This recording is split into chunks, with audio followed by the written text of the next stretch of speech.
Halo teman-teman semua, selamat datang di Windata bersama saya Winata. Nah, langsung aja kita masuk ke pertanyaan Q&A, tapi kita ada beberapa hal sih yang mau kita bahas ya. Saya coba untuk rapikan sejenak. Tadi tuh ada beberapa hal, udah ada beberapa pertanyaan juga. Let's see ya. Ntar saya pastikan chatting saya aman dulu. Tadi saya bilang kita akan bahas beberapa hal agenda kita ini. Let's go. Di Q&A-nya udah ada. Tadi udah ada beberapa user, beberapa teman-teman kita yang nanya. Kita membuat report yang terstruktur dan berkesinambungan. Kita akan bedah report McKinsey yang udah saya kirim tuh reportnya ke grup, ya kan? Nah, mungkin pertanyaan saya nih awal-awal. Teman-teman udah ada yang baca belum reportnya? The State of Fashion Beauty. Ini volume 2 yang rilis di Juni 2025. Udah ada yang sempat baca belum?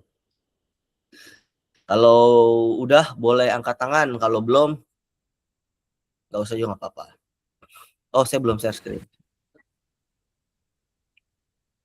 Nah, dah teman-teman, udah sempat baca atau belum sempat baca? Belum sempat, Pak. Belum sempat ya. Actually, sebenarnya kalau teman-teman mengikuti kelas ini lagi nanti ataupun menonton rekamannya, ini akan lebih bagus. Kalau teman-teman sudah baca report yang ada. Halaman cuma sedikit kok, cuma ada 84 halaman. Dan report-report kayak gini tuh sebenarnya kita nggak perlu baca seluruh halaman yang ada. Tapi paling nggak dari sini kita bisa bedah nih, kira-kira dia baca apa, setiap chapternya mau ngomongin apa, dan kenapa, dan segala macamnya. Kita akan mulai ya. Kalau dari awal ini berarti kan ini kayak semacam industrinya nih teman-teman. Industri yang akan dia bahas. The state of fashion, beauty, ya kan. Berarti dia ngomongin tentang beauty. Oke, kita akan scroll ke bawah lagi. Nah, ini langsung masuk nih ke konten, ya kan? Di konten ini teman-teman harus tahu apa sih yang dia bahas. Ini mirip banget sama study case yang saya biasanya berikan ke teman-teman. Itu kan ada executive summary-nya apa tuh paling atas. Terus dia bilang ada industry outlook, the fragmenting customer, true values, beyond the founders, marketing balancing act, dan channels at crossroads, ya kan? Nah, jadi secara garis besar sebenarnya ketika nanti teman-teman ingin membuat satu report, teman-teman tuh harus mulai dari rangka. Kayak misalnya kita skripsian ya, kita kan bikin rangka pikir ya, ataupun kita bikin rangkanya dulu nih. Nah, executive summary itu paling awal karena kita ngasih tahu nih bahwa oh, untuk orang-orang yang mau langsung tahu tentang kesimpulan dari buku ini taruh di atas. Yang mana relate-nya sama kita apa? Relate-nya sama kita adalah ketika kita mau ngasih tahu ke user kita tentang jawaban-jawaban atas pertanyaan yang dimiliki, itu bisa kita taruh di atas ini. Gitu. Terus masuk lagi industri outlook, ya kan? Kenapa bisa tiba-tiba industri outlook?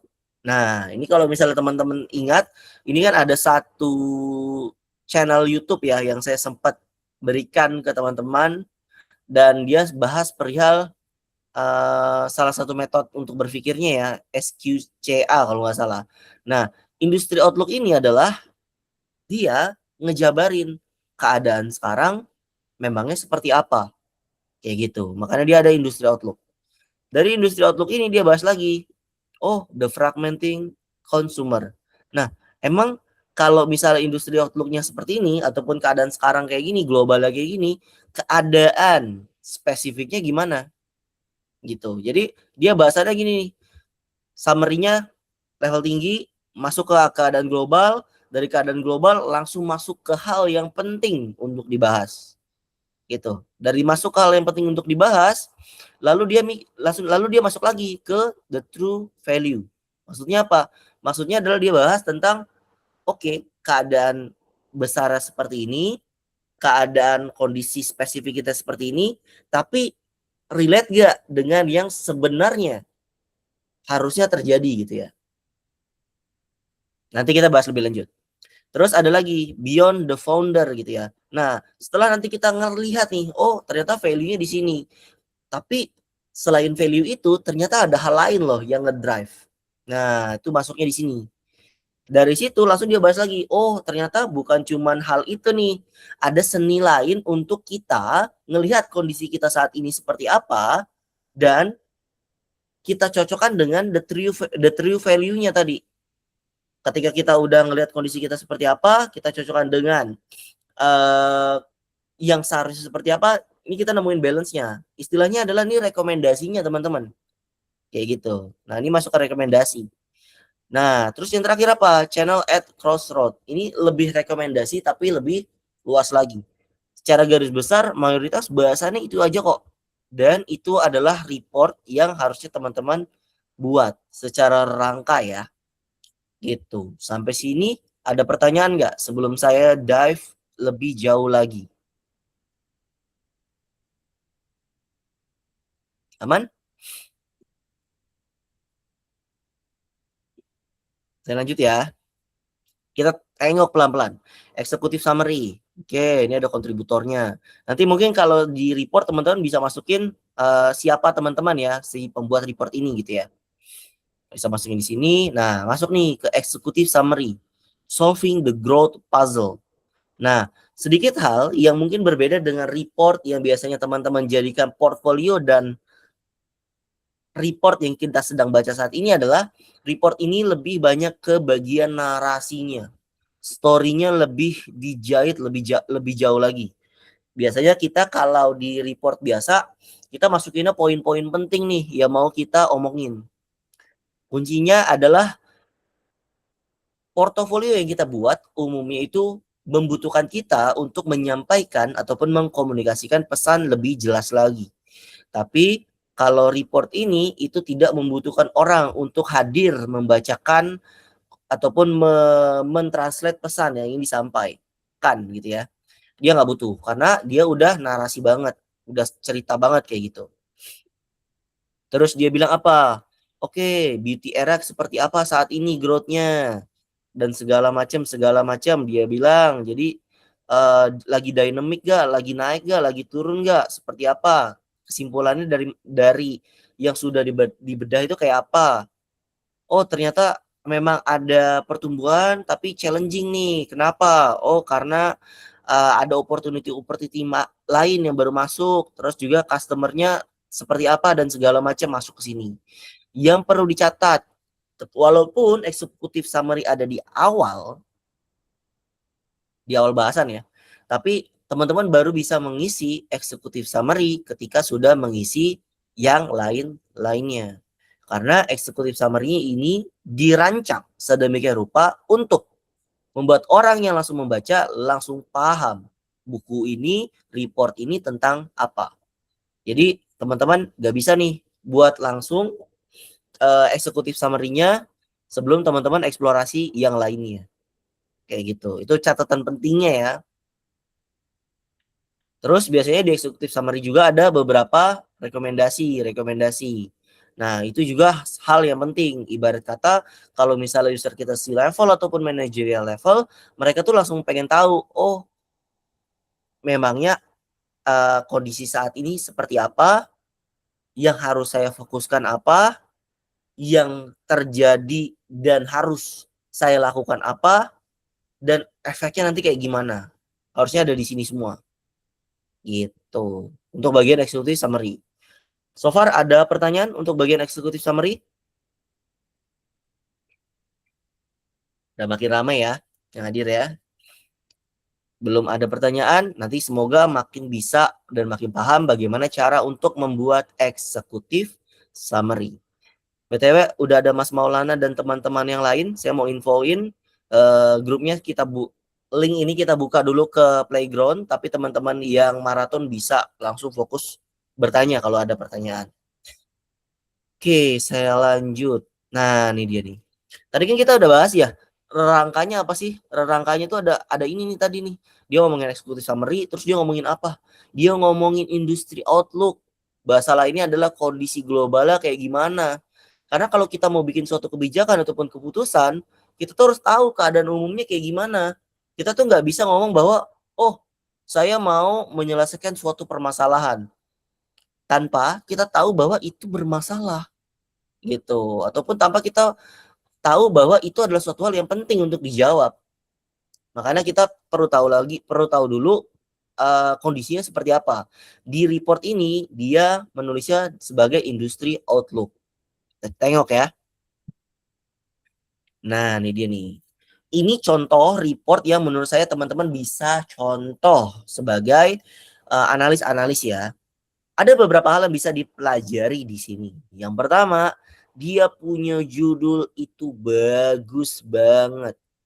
Bagusnya gimana? Bagusnya adalah dia tidak menceritakan chart ini tentang apa. Bukan, sorry. Dia tidak menjelaskan chart ini apa. Tapi dia menjelaskan apa yang harusnya dilakuin. Beauty is poised for growth through near-term cloud loom. Ya kan? Jadi dia jelasin nih. Intinya dari data-data yang gue provide di sini, apa sih kesimpulannya? Gitu. Nah, jadi kayak teman-teman tuh harus sering banget bikin suatu one liner gitu untuk jelasin, oh apa sih yang terjadi? Itu yang perlu dilakuin kalau misalnya teman-teman mau membuat report yang oke. Dalam definisi saya ya. Dan saya berkacanya dari McKinsey. Terus lanjut, bagusnya lagi dari report ini adalah ada detailnya teman-teman. Global Beauty Retail Sales. Ini ada title dari reportnya, which is bagus banget. Mayoritas orang-orang melupakan untuk memasukkan title dari chartnya tentang apa. Jadi yang biasanya dilakuin adalah chartnya tentang apa dimasukin di sini gede banget. Padahal harusnya enggak, dimasukinnya kecil aja karena itu bukan informasi yang mau kita fokusin. Nah, tapi informasi chart ini tentang apa tetap perlu masuk di dalamnya. Dan selain itu, teman-teman juga harus memastikan karena kita biasanya berurusan dengan data dan data itu biasanya ada time range-nya, maka kita perlu untuk memasukkan periodenya teman-teman ke dalam chartnya ataupun informasi terhadap chartnya, itu perlu banget. Nah, biasanya yang dilakuin adalah ada kecil-kecil gini nih tulisan-tulisan kecil gini untuk memberitahu informasi lebih lanjut tentang chartnya, dan itu boleh banget buat dipakai gitu.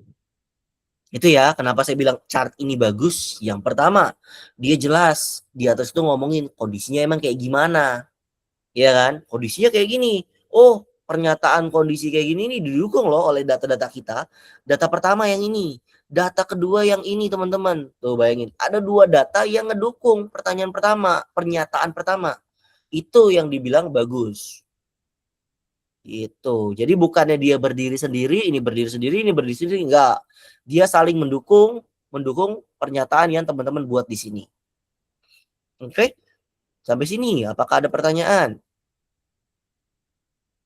Belum ada ya di sini ya. Oke, lanjut lagi. Masuk lagi teman-teman. Dari chart yang pertama dia ngomong kondisinya kayak gimana. Terus dia memperjelas lagi. Oh, lebih bagus kita untuk ekspansi ke bla bla bla bla. Dari yang di sini teman-teman dijelasin nih.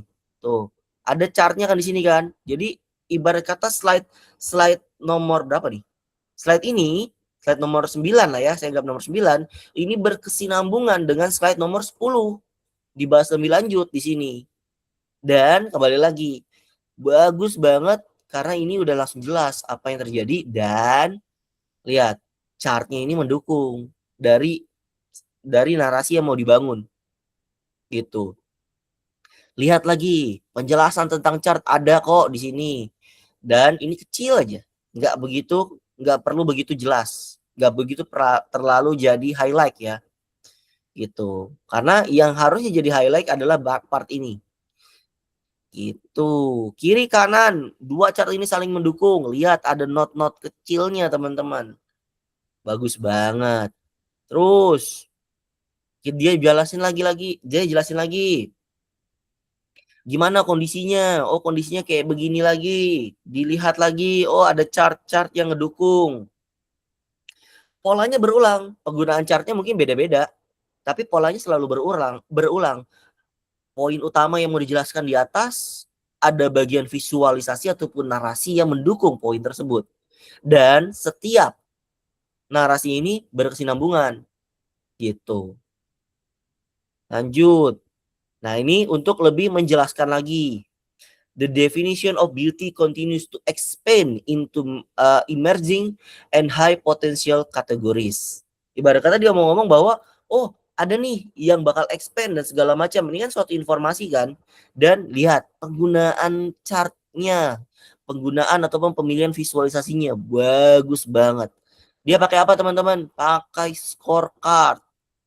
Pakai scorecard, scorecard, scorecard, scorecard, scorecard. Mata kita kalau ngelihat itu langsung melihat, oh ini 11%, lebih besar dari 2, 76%, bla bla bla.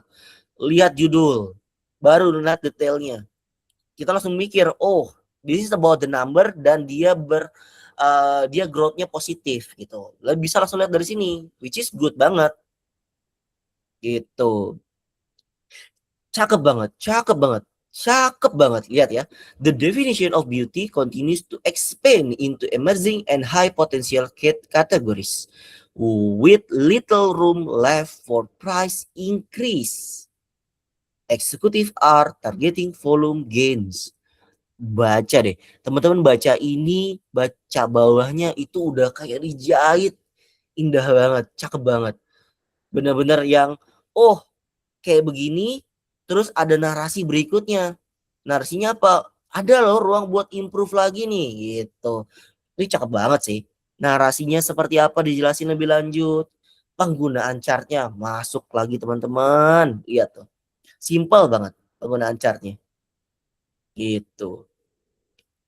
Terus sama lagi lah, ini udah dia menggunakan narasi-narasi yang seperti itu, dia jahitannya itu dia dukung dengan data-data yang ada, sehingga ini semakin lebih kuat gitu.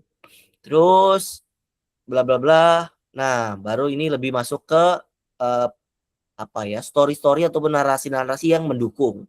Since ini McKinsey, mereka pasti harusnya ada data-data kayak gini sih. Tapi kembali lagi, kalau memang ternyata nanti teman-teman nggak punya datanya, teman-teman harus ingat, yang teman-teman harus bangun, tetaplah membangun suatu narasi dan didukung oleh data gitu. Terus lanjut. Nah, ini story-storynya lah lebih menarik sih, bagus banget kalau dibaca nanti sama teman-teman. Lihat penggunaannya, cakep banget. Terus dia masukin insight, dia masukkan nih. Nah, ini dia, the fragmenting consumer. Ibarat kata tadi dia ngomongin real globalnya. Sekarang dia fokus ke hal yang mau dia bahas lebih lanjut. Jadi kayak tadi globalnya udah, emang kondisi kita kayak gimana? Nah, itu yang dibahas. Dia jelasin lebih lanjut lagi, sama judulnya ada, chartnya juga ada, dia jelasin poin-poinnya, part-partnya. Ini yang teman-teman biasanya lakuin, banyak banget yang ngelakuin per poin. Menurut saya itu nggak masalah, oke juga, tapi kembali lagi itu akan sangat powerful kalau teman-teman nanti menjelaskannya ataupun mempresentasikannya ya. Karena kan bedanya tadi ya, bedanya kalau misalnya kita poin-poin, kita expect dia itu membaca dan nanti kita bisa melakukan presentasi terhadapnya. Makanya kan namanya PowerPoint kan. Kalau yang di sini mungkin lebih ke white paper kali ya. Apa yang dibuat sama McKinsey ini. Gitu. Sama lagi bla bla bla, dia ngomongin kayak gimana penggunaannya, kondisi saat ini seperti apa. Sama semuanya bisa teman-teman buat kok chart-chart kayak gini. Bisa banget. Mungkin ini lebih advance sedikit chartnya ya, tapi balik lagi dia cuman bahas lebih lanjut tentang kondisi saat ininya seperti apa, bla bla bla, dijelasin selesai.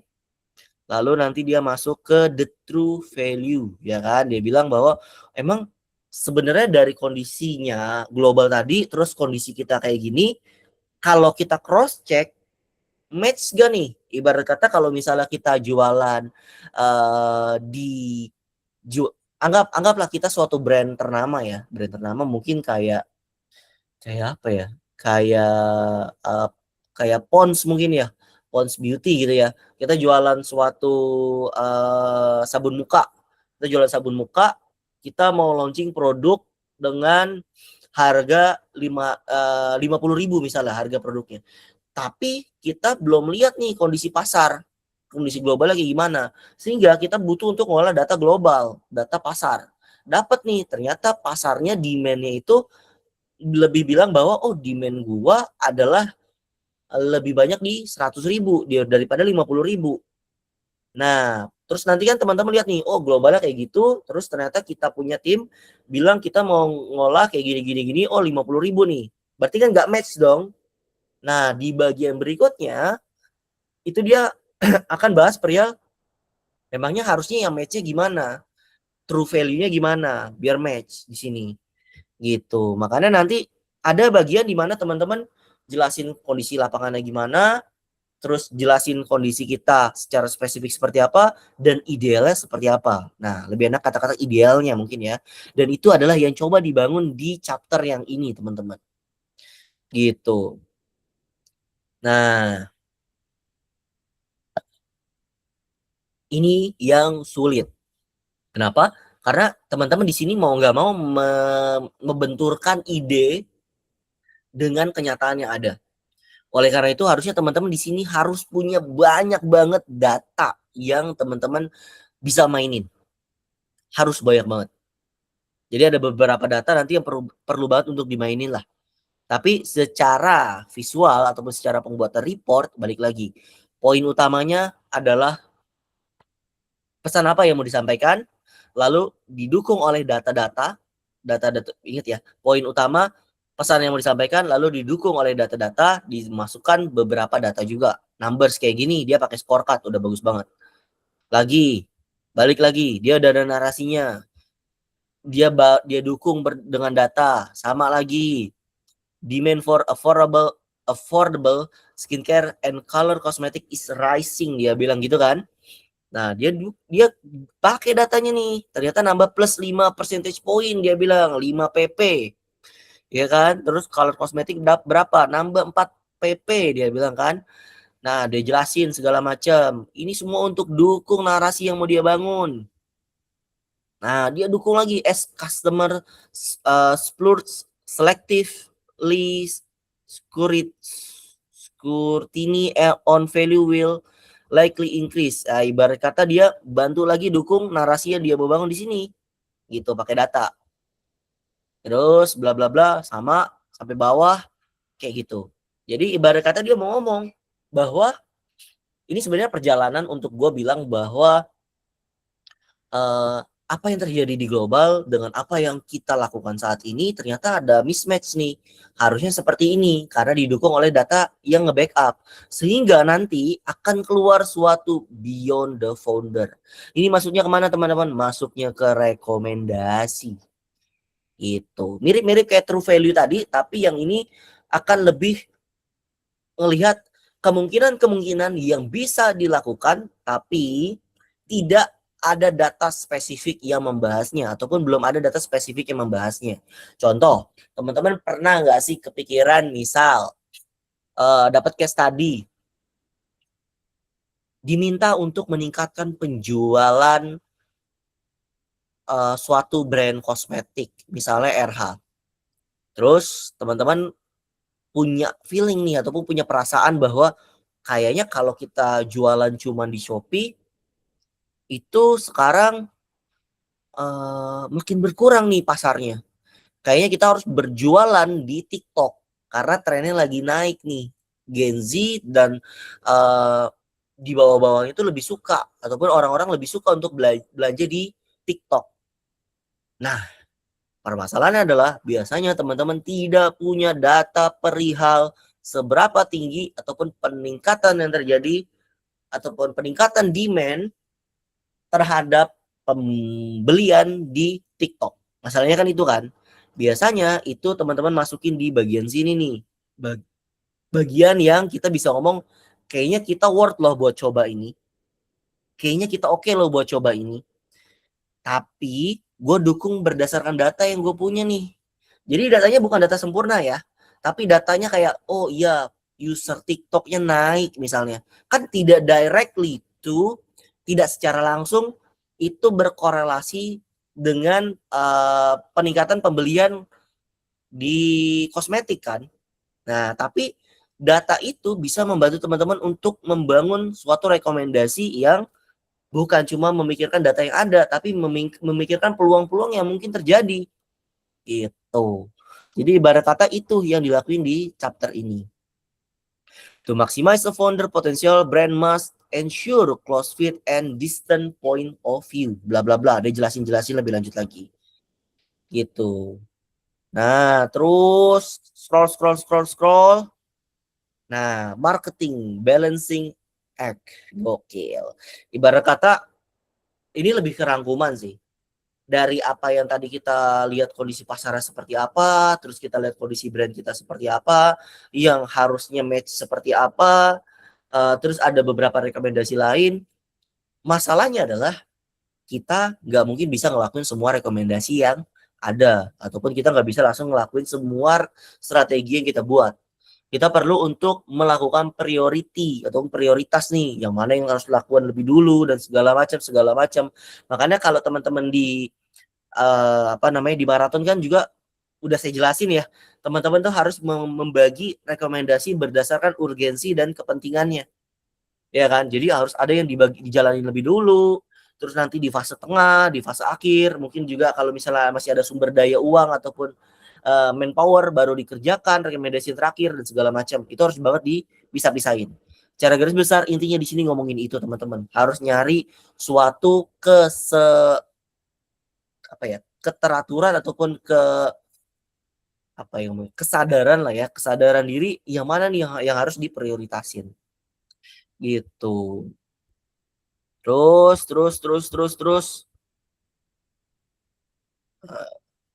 Nah, kalau ini sama, tapi ini lebih ke apa sih yang masih bisa banget dilakuin. Ini tambahan aja sih harusnya. Gitu. Tapi balik lagi, sama. Story-nya ada, jelas highlight-nya apa, didukung oleh narasi-narasi dan juga data.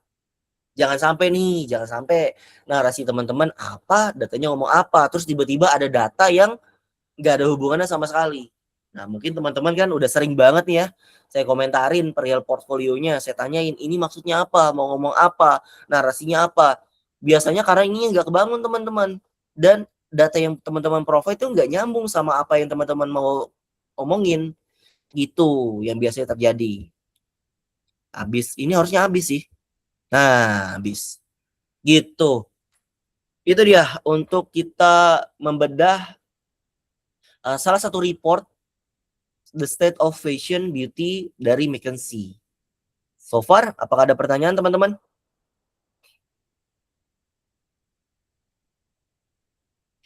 Ini sudah dan ya, ini ya. Nanti tonton lagi aja videonya karena harusnya tidak bisa langsung paham ya dengan mudah gitu ya. Bisa nggak? Kemungkinan bisa tapi umumnya harusnya enggak sih. Butuh latihan lebih banyak lagi teman-teman. Mungkin kalau saya rangkum, teman-teman sebelum melakukan sesuatu harus punya rangka. Rangkanya itu biasanya kondisi isinya apa? Yang pertama executive summary. Walaupun dia yang pertama, tapi dia harus diisi belakangan pastinya itu ya. Terus kondisi saat ini seperti apa teman-teman? Terus kondisi globalnya seperti apa? Kondisi brand kita seperti apa? Masuk terus ke apa namanya ya tadi? Ke keadaan konsumernya seperti harusnya seperti apa, terus yang true value sama ya ini harusnya seperti apa, terus ini ada beberapa tambahan rekomendasi lah intinya kayak gitu. Terus ketika nanti membuat chart ataupun membuat slide itu pastiin jelas apa yang mau disampaikan dan setiap detail chartnya itu juga harus masuk, detail nama chartnya tentang apa, terus detail periodenya juga harus ada dan segala macam, dan nanti setiap isi chartnya itu harus mendukung pernyataan utama. Itu intinya sih di situ sih secara garis besar. Oke, itu ini sudah. Saya kalau teman-teman mau ada pertanyaan silakan ditanyakan terlebih dahulu. Saya mau minum dulu. Saya isi minum dulu ya, Mas.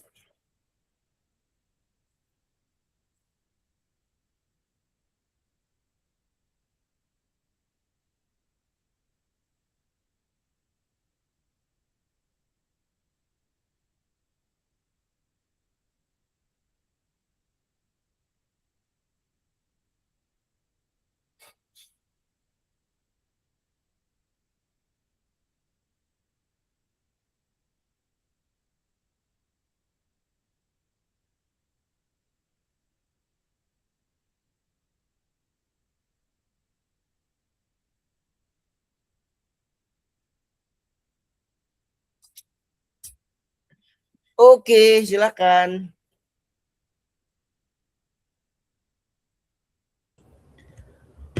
Oke, saya mau nanya lebih ke tadi kan banyak chart-chart gitu ya, itu masuknya advance tuh.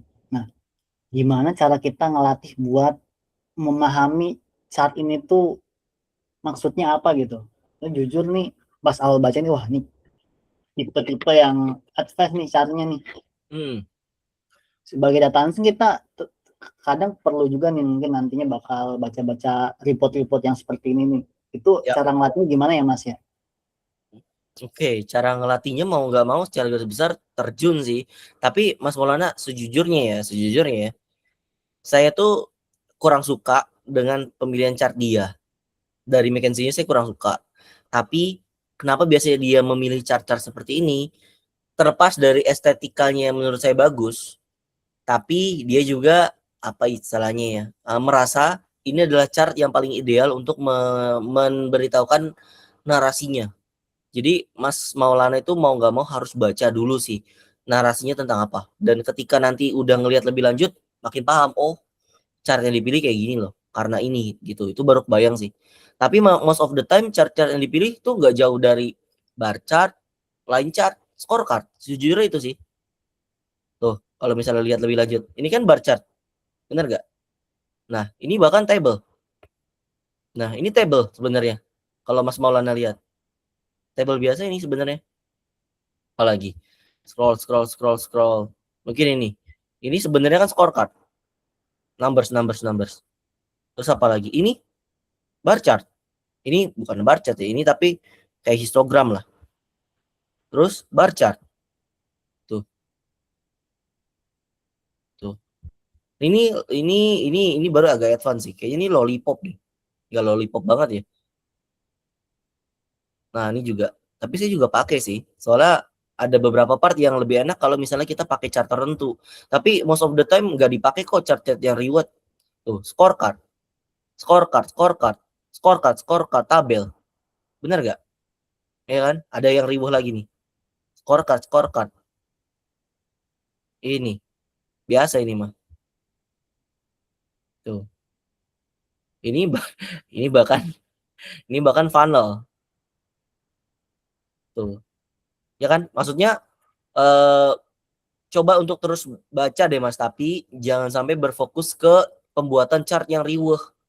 Karena pasti ini ya, Mas Maulana aja kesulitan untuk membaca chartnya. Kalau Mas Maulana aja kesulitan untuk membaca chartnya, berarti akan terjadi suatu noise. Ya kan? Noise ini mau nggak mau ada dua hal yang bisa dilakuin. Mas Maulana yang baca lebih lanjut, lebih pahami lagi, atau si pembuat chart ini mempermudah sehingga noise-nya hilang. Gitu. Saya sih ngerasa pemilihan chart dia oke sih, udah oke, but memang butuh waktu aja untuk dipahami lebih lanjut. Makanya kan saya bilang ke teman-teman kan untuk baca dulu sebelum kita bedah ini. Ataupun nanti bisa teman-teman baca lagi terus nonton videonya lagi. Gitu. Oke. Yang Fokusnya paling jangan salah pusing ya tuh Mas yang ya. halaman 9 sih. Maaf Yang gimana? halaman 9 tuh saya Hmm? chart yang halaman 9 tuh saya itu kayaknya yang paling saya bingung dibanding yang lain dah. Hmm. Yang halaman 9. Nah, yang itu. Yes, karena dia bilang di sini intinya adalah di Europe itu paling tinggi 24, di North America 21. Peringkatnya udah benar kayak gini. Terus dia ngelihat lagi nih CAGR-nya kayak gimana? Ada growth-nya nggak? 4% di global. Ternyata Europe-nya 5%. Dibandingkan dengan yang lain lumayan kecil, ya kan? Nah, terus downside case-nya gimana? Kemungkinannya dari 2004 sampai 2030. Nah, ini udah udah beda lagi. Tapi memang saya akuin cukup rumit untuk chart yang ini, Mas. Saya akuin. Gitu. Maka sebenarnya narasi ini adalah narasi untuk dia fokus ke North America, India sama Middle East. Noh, 6% Amerika, Middle East. Itu sih Mas yang mau dibangun sebenarnya. Jadi dia nggak akan fokus ke Australia, dia nggak akan fokus ke tempat kita, gitu. Itu sih yang mau dibangun sama dia. Makanya tiba-tiba ada North Amerika di sini kan. Karena ini yang mau dibangun. Tuh, yang top-topnya yang mau dibahas. Yang biru itu kan ada 3 tuh. Nah, saya bacanya tuh agak bingung tuh. Nih apa nih angka yang di kiri ini, tengah, kanan tuh. Nah, itu tuh Ini ya, bingung tuh saya. CAGR-nya Mas. Yang tengah itu nunjukin apa, yang kiri paling kiri apa, tengah apa, kanan apa tuh masih wah apa nih gitu. Oh iya. CAGR-nya itu saat di 2019 sampai 2024 itu kan 4%. Base-nya itu ataupun dia tadi kan nih assumption steady. Jadi ibarat kata kalau ini terus berlanjut kemungkinan segini gitu. Tapi kalau ternyata ada sesuatu, oh ini Mas, lebih gampangnya. Ini tuh ini tuh yang normal, skenario normal. Terus yang ini nih yang pesimis yang ada di case kita. Itu yang mau dibahas sama dia. Gitu. Dalam ini dan ini rentang waktu yang sama. Agak bingungin, saya juga sepakat. Baru kebayang. Jadi yang kiri itu kondisi mungkin sekarang nih, yang tengah Kiri, tuh yang tengah tuh base case-nya, terus yang kanan tuh iya, down case-nya. Baru paham kalau betul. gitu. Betul, iya betul. Lebih enak. Mungkin buat teman-teman yang lain bisa lihat di material hari berapa ya teman-teman ya? Hari yang prediksi itu moving average. Ya nanti coba ditengok lah ya buat teman-teman yang lain. Harusnya mirip-mirip kayak gitu sih. Gitu Mas. Jujur apa ibarat kata ya, agak susah untuk dipahami tapi harus dibaca lebih lanjut sih. Gitu. Terus dia jelasin nih, oh ternyata ada rising geopolitical tension, bla bla bla bla. Ini udah dalam banget sih. Makanya kalau misalnya ini terjadi, maka kemungkinan 7%, enggak 10% gitu loh. Dia bilang kayak gini. Tuh, Cina gimana Cina? Continue uncertainty amid geopolitical tension. Oh, gokil 1%. Spending. Oke. Ya gitu, tapi good question. Ada lagi yang mau ditanyain, teman-teman? Silakan.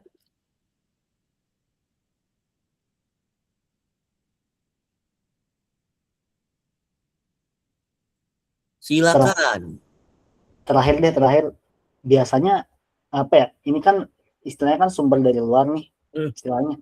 Biasanya kapan sih kita pakai sumber di luar gitu? Di luar data internal misalnya perusahaan nih. Kapan kita pakai akhirnya perlu baca data dari institut tertentu nih untuk supaya tahu kondisinya gitu. Biasanya kapan sih itu dipakainya Mas? Apakah sering atau emang sesekali aja buat bulanan kah atau gimana Mas? Best practice-nya gitu biasanya. Oke, good. Mas, we are warrior, Mas. Kita petarung, kita lagi mau bertarung. Kita mau perang, Mas. Jadi senjatanya harus banyak, harus dipersiapin. Mau nggak mau, ya siapin terus sih. Kalau kamu di bidang e-commerce, berarti kamu harus tahu nih kondisi luar kayak gimana, geopolitiknya kayak gimana juga, ngaruh gak ke e-commerce kita. Atau di fintech misalnya, kamu harus tahu kebijakan-kebijakan pemerintahnya kayak gimana dan segala macam. Harus tahunya tuh bukan harus tahu yang wajib 100% tidak. Karena kan teman-teman ngolah data internal. Tapi dengan teman-teman tahu hal-hal seperti itu, teman-teman makin tahu nih, kenapa ya turun? Kenapa ya orang-orang lagi susah bayar? Kenapa ya bayarnya jadi lancar banget? Makroekonominya gimana, mikroekonominya gimana, itu ngaruh banget. Jadi kalau dibilang kapan, sekarang sih. Kalau saya kan tipikal yang tidak tahu jawabannya seperti apa, pastinya. Tapi tipikal yang penting kita persiapkan kemungkinan untuk meningkatkan peluang kita untuk menang. Gitu, Mas. Tapi fokus utamanya pakai data internal dulu. Kembali lagi. Teman-teman biasanya pada keblinger nih, pada bingung nih. Langsung tiba-tiba mau data ini, data itu, kita gabungin dan segala macam. Tidak perlu, teman-teman. Data internal dulu, kalau kurang cukup, cari data spesifik yang mau teman-teman cari gitu. Oh ya, berarti ada semacam skala prioritas ya, karena kan kadang kita ada batas waktu deadline gitu ya Mas, jadi ada semacam skala prioritas gitu ya. Betul. Cakep banget Mas ngomongin pre-deadline. Saya selalu menekankan ke teman-teman bahwa fokus ke menjawab pertanyaan sebelum teman-teman melakukan eksplorasi. Jangan sampai teman-teman kehabisan waktu untuk eksplorasi tapi belum menjawab pertanyaan yang diberikan. Dan tips untuk naik gaji ataupun ya harusnya tips untuk naik gaji juga relate dengan hal yang tadi saya jelasin. Teman-teman bisa nonton lah di video-video saya yang sebelumnya. Itu sudah saya bahas. Oke, good question. Silakan Mas Zaki. Thanks Mas. Aku mau sedikit bertanya sih Mas, mungkin ini berkaitan dengan, statement Mas juga tadi yang fokus menjawab permasalahan dan juga tadi juga sempat, nyebut soal, memprioritaskan, finding ya gitu kan, mana urgensinya dan impact-nya mana gitu. Nah tapi kadang-kadang kan Mas ketika kita eksplorasi itu, pasti ketemu juga nih sesuatu finding atau insight yang tidak begitu signifikan, tapi nice to know juga gitu. Nah itu, dan mungkin itu juga, kayak perintilan-perintilan banyak juga gitu. Nah itu biasanya, kalau di-report tuh best practice-nya di-include-in juga atau itu malah jadi noise report ya, Mas? Oke, good banget Mas. Mas, aku mau ralat sedikit. Entah tadi aku yang salah nyebut atau ternyata apa namanya? Tapi gini, intinya yang harus difokuskan itu bukan findings-nya Mas, tapi menjawab pertanyaannya Mas. Jadi saya nggak peduli findings kamu apa, tapi kamu harus bisa jawab pertanyaan saya. Kebayang nggak? Kalau misalnya ternyata Ibu Ratna gitu ya, sebagai CMO kita bertanya, gue harus invest kemana? Ke channel Shopee atau TikTok? Yang saya jawab, langsung saya jawab, ke TikTok Bu, karena gini. Gitu. Kebayang ya? Jadi fokusnya itu menjawab pertanyaan. Kalau ternyata di dalamnya kita nemuin, ya tapi Shopee ternyata lagi mau diakuisisi dan segala macam, rumornya lagi tinggi dan segala macam, udah ada growth-nya nih lumayan dan segala macamnya. Stop bos, tas kamu untuk menjawab pertanyaan terlebih dahulu. Beneran. Ketika pertanyaan udah dijawab, tadi sebenarnya saya pengen teman-teman nonton video-video yang lain ya, karena ini sudah sering banget saya ulangin. Tapi this is the trick ya, teman-teman. Yang pertama, yang teman-teman perlu lakukan adalah menjawab pertanyaan yang diberikan. Diberikan teman-teman, itu perlu banget untuk dijawab.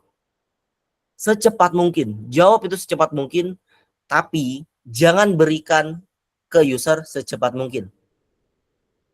Kenapa? Karena most of the time, kalau kita udah explore, beneran deh, kalau kita udah explore, akan ketemu findings, pattern yang menarik.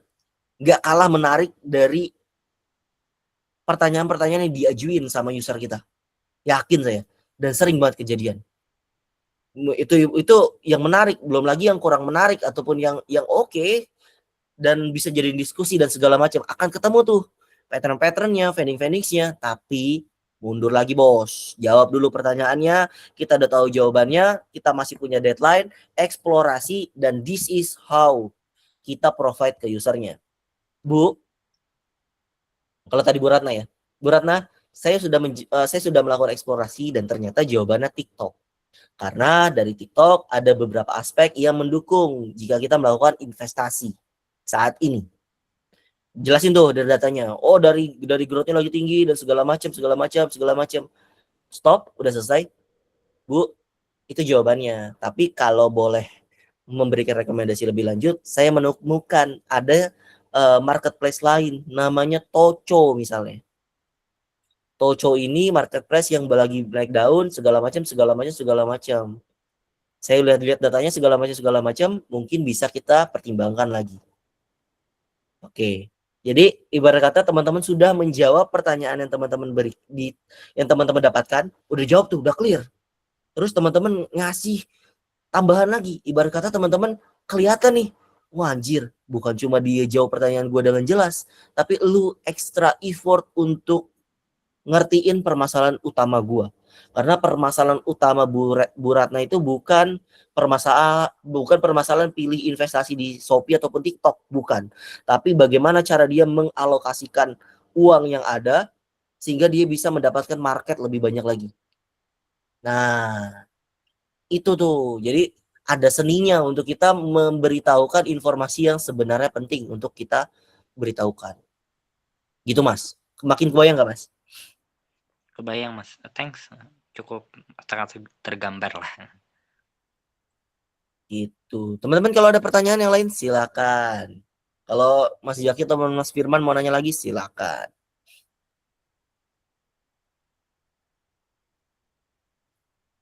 Oke, good. Pertanyaan bagus-bagus hari ini. Oke. Ada lagi yang ingin bertanya teman-teman? Sebelum kita masuk ke persiapan interview.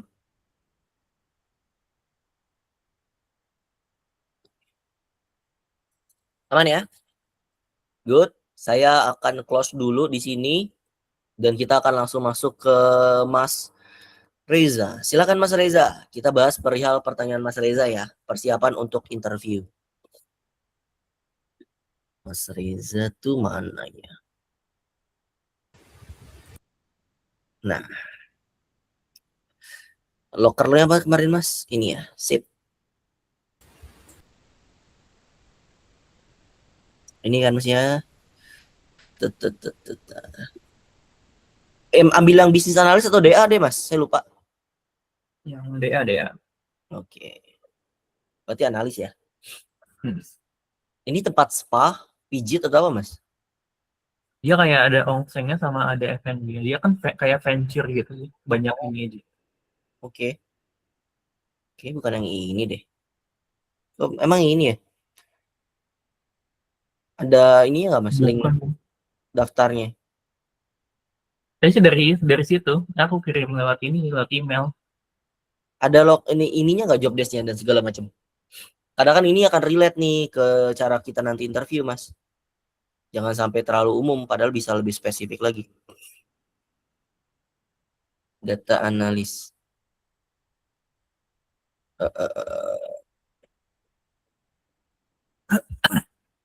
Kita cari dulu ya. Saya cari juga. Job desk-nya mana ya? You partner.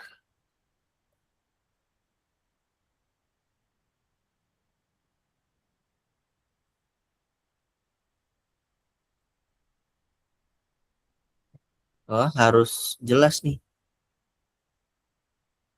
Ini kan. Sama dah. Gak ada Mas. Emang kalau di postannya cuman itu doang sih. Gak dijelasin rinci banget job desk-nya. Ya udahlah, kita anggap ini dulu ya lah ya Mas ya. Oke, kita anggap ini dulu. Conduct research. Oh, CV kamu belum dikirim Mas ke saya. Oh, wait. Mm-mm. Nah, Oke.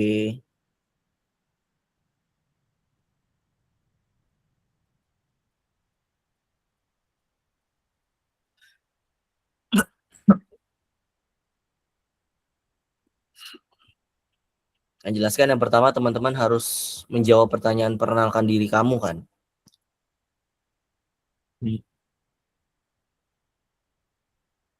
Kayaknya tuh hari ini ada beberapa orang deh yang mau latihan interview. Saya rada lupa siapa yang tadi chatting saya ya. Ada Mila nggak ya?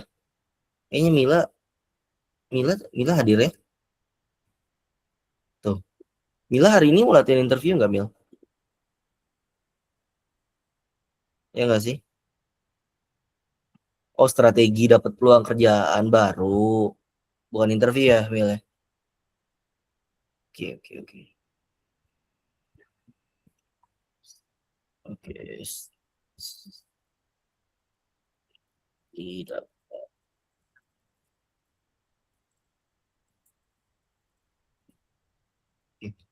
Soalnya ada beberapa teman-teman kita yang saat ini lagi nunggu jawaban dari HR, lagi demo interview, segala macam sih.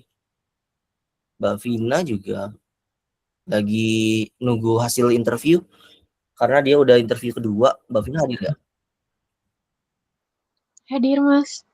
Tuh hadir ya Mbak, lancar-lancar. Terima kasih, Jadi Mas. kirim ya, Mas. Let's go, saya baca ya. Oke, 2 tahun pengalaman. Oke, Mas. Oke. Oke, siap. Kalau gitu, Mas, tolong perkenalkan diri kamu terlebih dahulu. Sama ini jadi ke HR atau user nih interviewnya? Tadi yang pertama kan udah ke HR ya. Nanti Hmm. hari Jumat ke user sih. Oke, silakan kalau gitu, Mas. Sambil saya baca-baca, perkenalkan diri kamu. Oke, iya. Kenalkan, nama saya Muhammad Reza. Hmm. Ya, saya sudah punya pengalaman lebih dari 2 tahun di data analis. Sekarang lagi kerja di Salesforce Digital Indonesia. Jadi saya mengerjakan project mostly dari data e-commerce. Di data e-commerce biasanya day by day-nya saya ambil terdata dari e-commerce itu, saya visualisasikan dan menjadikan insight buat business decision buat di C-level juga sih.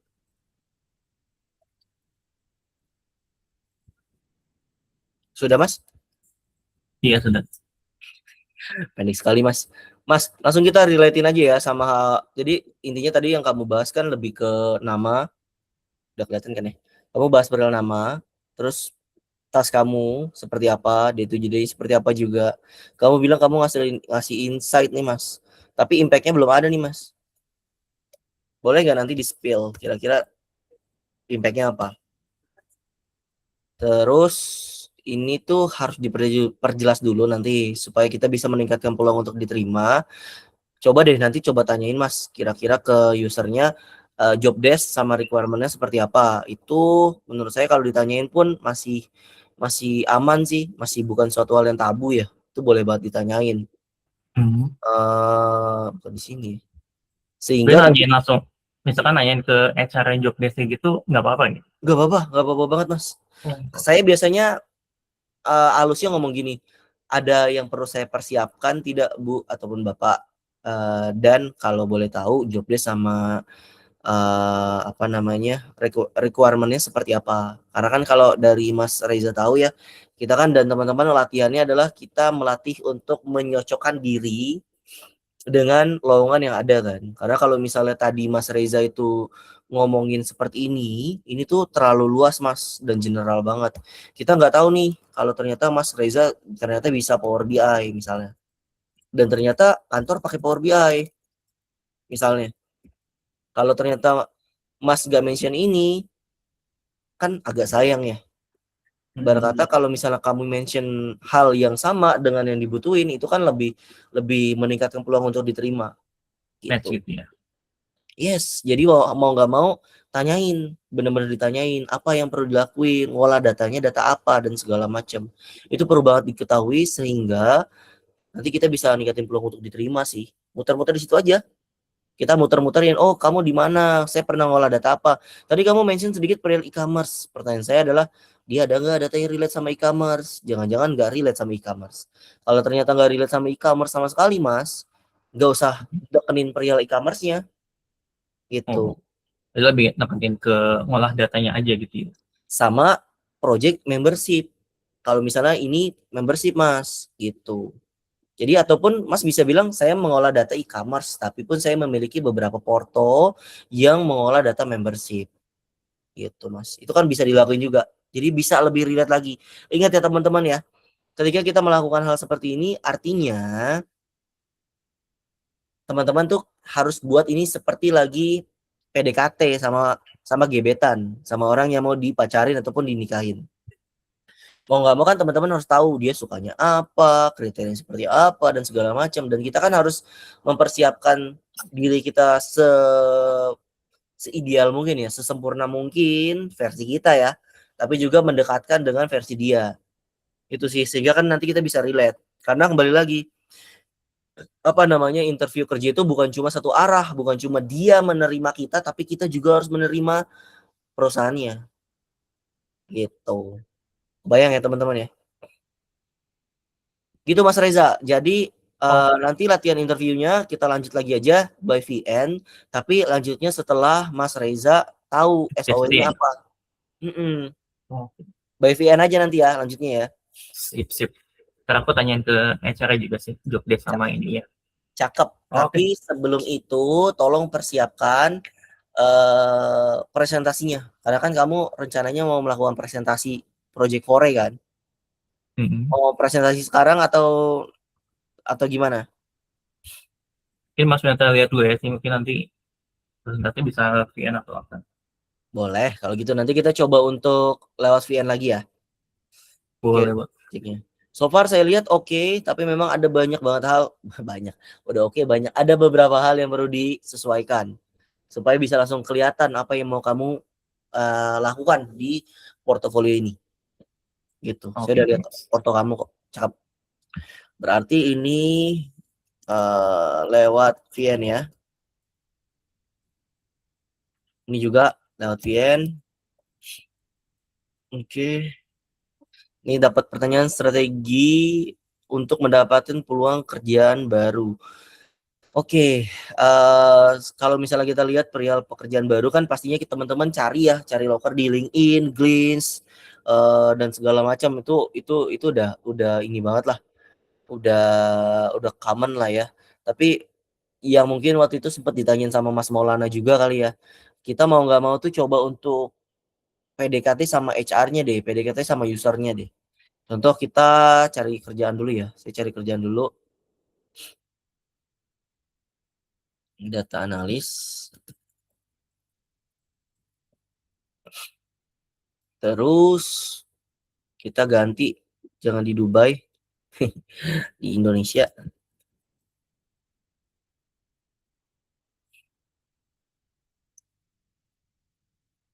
Terus kita ganti lagi jadi pas 24 jam.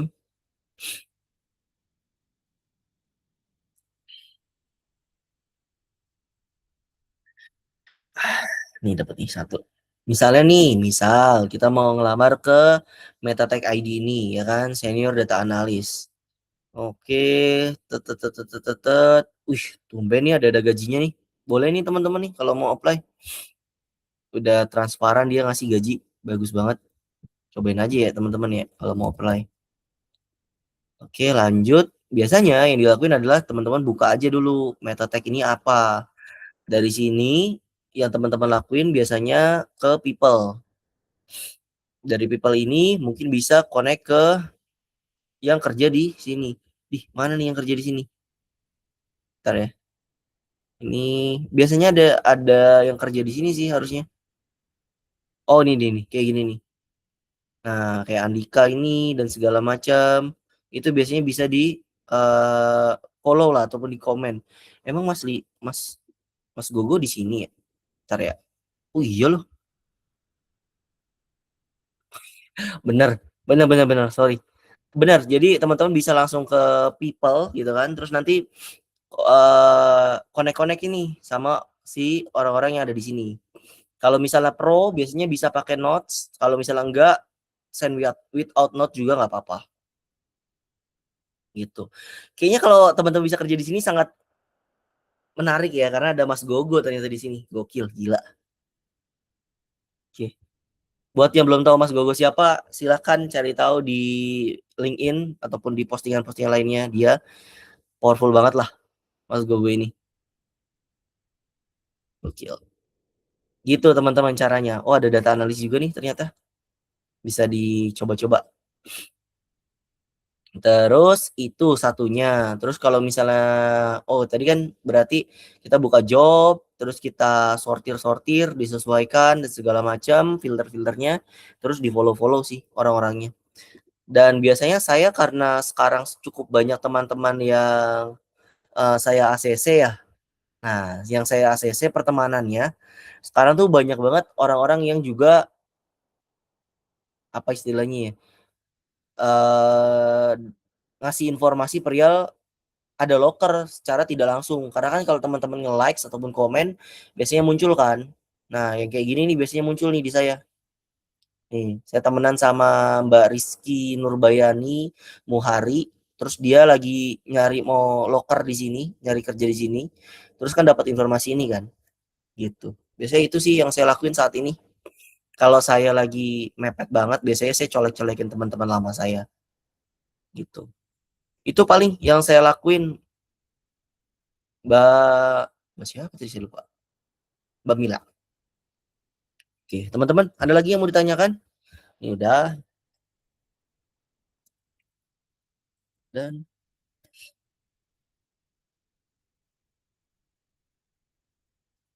oke, belum ada. Saya lanjut ke pertanyaan yang tadi ada di sini sebelumnya. Perihal user interview bedanya apa dengan HR? Dari pengalaman saya, HR itu akan lebih melihat pengalaman kamu dan secara checklist requirement yang dibutuhin sama user. Contoh, ada user yang bilang, gue butuh orang yang bisa untuk berkomunikasi dengan jelas. Berarti nanti HR itu akan ngecek nih, apakah teman-teman benar-benar bisa komunikasi dengan jelas atau tidak, gitu. Ataupun nanti HR-nya akan ngecek sesuai dengan permintaan user, gue pengen yang punya pengalaman pengalaman langsung di ataupun menggunakan BigQuery gitu misalnya. Nah, nanti teman HR-nya akan nanya, Mbak, Mas punya pengalaman mengerjakan ataupun menggunakan BigQuery tidak ya? Gitu. Biasanya kayak gitu. Jadi ibarat kata HR itu adalah pintu utama untuk checklist yang biasanya di list sama user. Kalau interview HR.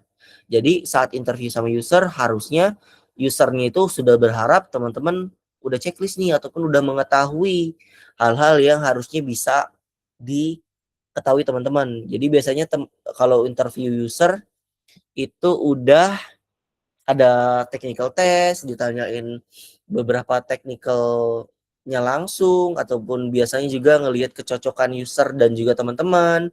Karena kadang juga bukan cuma perihal technical, tapi ada kecocokan kan, ada chemistry yang coba dibangun. Kalau nggak match, biasanya juga nggak lanjut.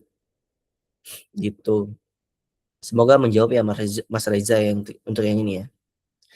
Terus berarti tugas 30 portofolio ketika LMS sudah aktif ini ulang lagi. Ya, teman-teman, silakan ulang lagi. Dan silakan kerjakan sebaik mungkin. Saya juga mau mengingatkan bahwa LMS ini masih akan terus saya tambah terus materinya, masih akan saya terus perbaiki dan segala macam. Jadi mohon bantuan kalau misalnya nanti ada bugs dan segala macam tolong diinfokan ke saya. Karena ini sebenarnya ide gila dari saya dan tim dari tim Windata untuk bikin LMS. Padahal harusnya kita nggak perlu effort ini, tapi saya rasa kayaknya kalau ada LMS akan lebih mudah untuk teman-teman belajar dan tidak kesulitan untuk download lagi kayak kemarin sih. Gitu teman-teman. Jadi selamat mengerjakan dari awal lagi. Paling nggak teman-teman udah dapat ekstra belajar tuh. Kayaknya udah 3 minggu ya kita ya. Udah hampir 3 minggu ekstra belajarnya. Gitu teman-teman. Paling itu teman-teman. Apakah ada pertanyaan tambahan? Kalau ada silakan ditanyakan.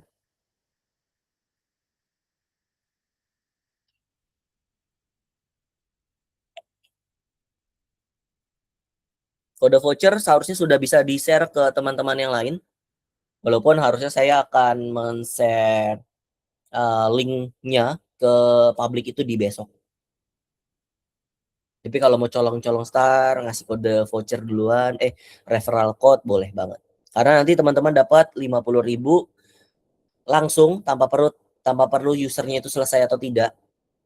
Dan teman-teman yang menggunakan kode voucher teman-teman itu dapat potongan harga 50.000 lagi.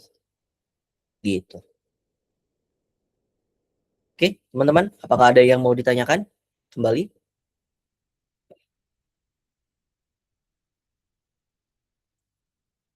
Saya izin kita buka LMS-nya teman-teman, akademiwindata.id.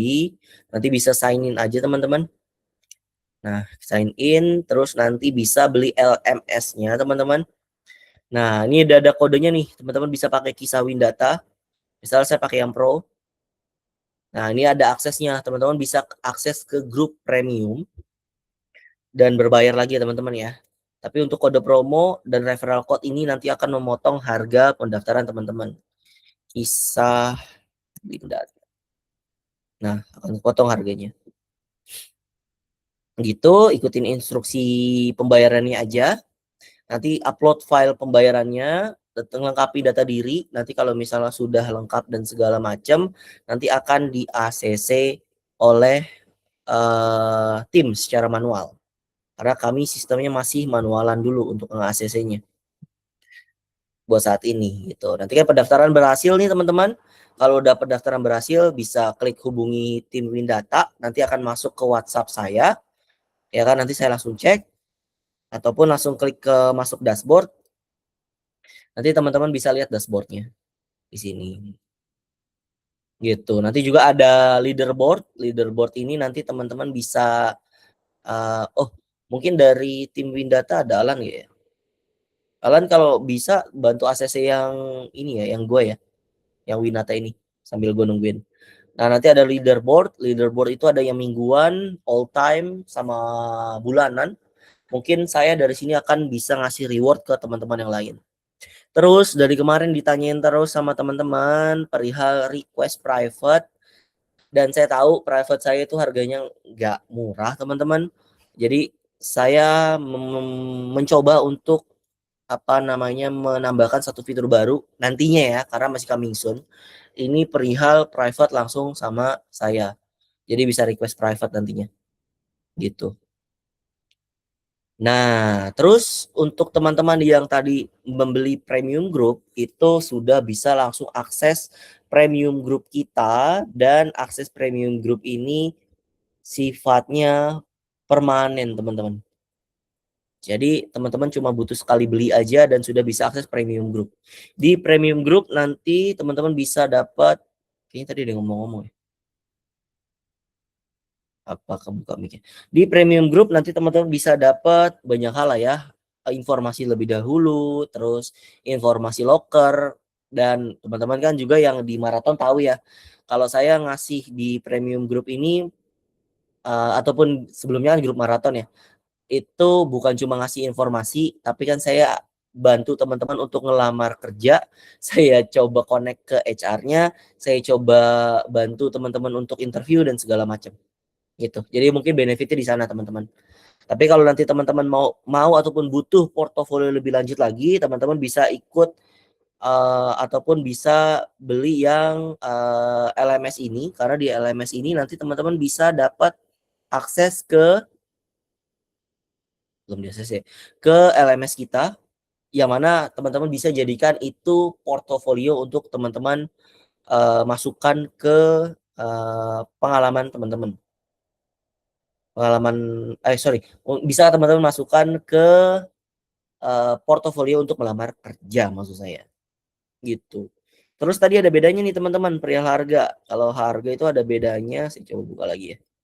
Harga itu ada bedanya saya coba buka ya di sini deh. Oh ini apa? Oh ini user utama saya.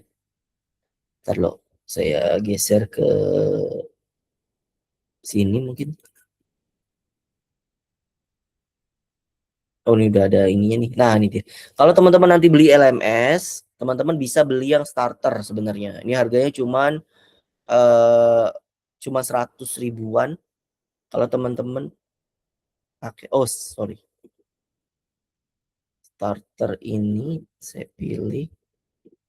Ntar ya, saya pilih. Ini harusnya harganya cuman, oh ini 400 ribu ya. 400 ribu tapi masukin kode promo Kisah Windata. Nah, sisa cuma 200 ribu. Jadi nanti teman-teman bisa akses seluruh 30 case study dalam 30 hari. Tapi bedanya teman-teman gak bisa akses materi seperti materi Pizza Hut, materi seperti materi mie gacoan, yang mana itu akan saya buatkan materi spesifiknya. Jadi teman-teman bisa ada tutorialnya untuk ngerjain gitu. Gitu teman-teman. Dan mau info juga, kode referral teman-teman yang sudah join itu hanya bisa digunakan kalau usernya beli premium group, teman-teman. Jadi kalau dia mau pakai di yang 30 hari 30 case tadi itu nggak bisa dipakai. Gitu, khusus untuk yang premium group. Oke. Paling itu LMS-nya akan seperti apa ya? Coba bentar. LMS-nya nanti akan seperti ini. Kayaknya saya udah. Oh, saya belum daftar nih. Udah di ACC belum lan? Nah, belum di ACC sama admin saya. Ntar saya ACC bentar ya. Mana sini Alan Henry, mana Henry ini? Oke. student. Nah, ini dia. Saya ACC dulu bentar.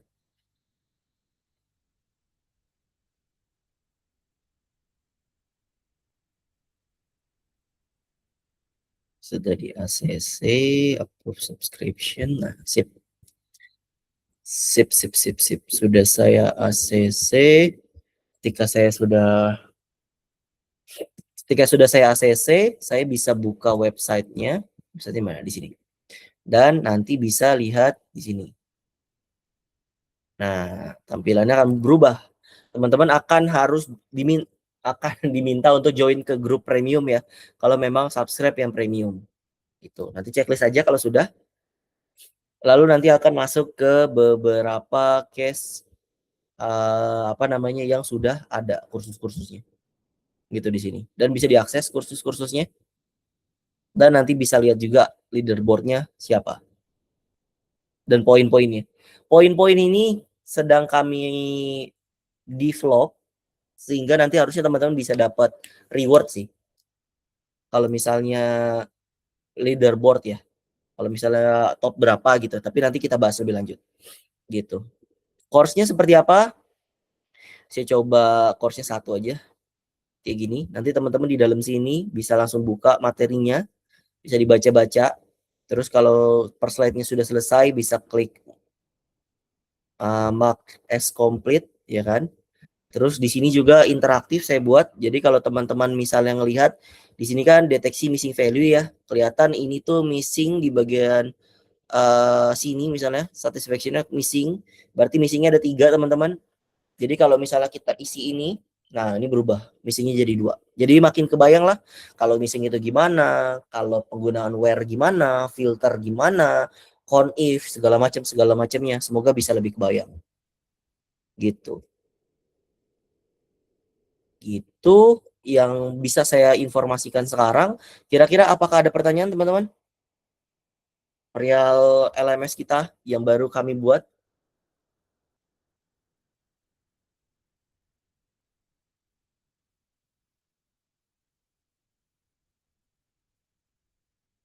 Oh, lupa. Silakan nanti teman-teman yang sudah mendaftar bisa cek di bagian ini teman-teman. Nah, di bagian referral. Nah, ambil kode ini teman-teman. Nanti bisa daftar. Pakai kode ini dan dapat potongan 50.000. Dan nanti kalau ada yang mendaftar, teman-teman bisa dapat 50.000 juga. Dan kapan dibayarnya nanti akan kami infokan lebih lanjut ya. Gitu. Itu dia teman-teman, mungkin pertemuan kita pada malam hari ini. Untuk sesi yang saya record, saya izin untuk stop recordnya. Dan kita masuk ke sesi yang tidak kita record.